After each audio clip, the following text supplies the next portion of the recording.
Okay, so you can't install this update right here. Windows update, this update ending with 305, as you can see here. I'm going to show you how you can fix this problem. It's very simple, so let's jump right into this video.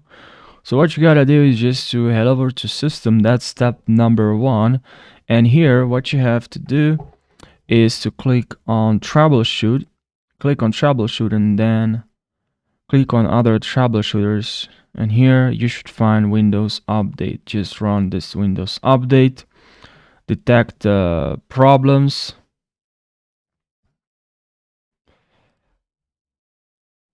Detecting problems. Wait for this checking to complete for this detection.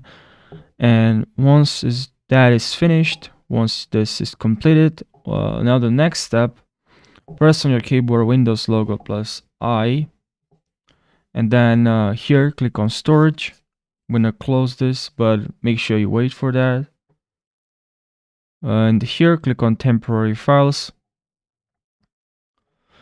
Wait for the scanning process to complete. And then here just click on remove files, continue.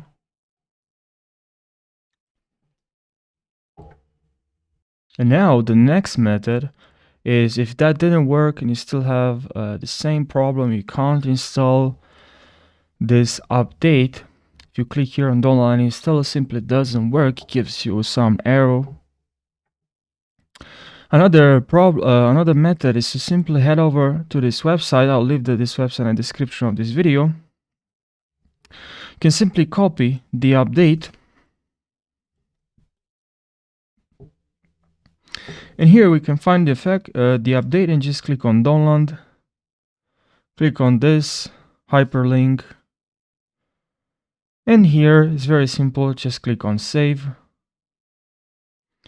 And once this update, once you downloaded this update, you can simply just install it, So it's just very simple. If you tried the other methods I showed and still didn't work, you can simply install this update. You can install the update manually, and that should work. So I really hope now the update is downloading. So I really hope, guys, you found this tutorial helpful. Make sure you subscribe for more, and I hope you're gonna have a fantastic day. Take care.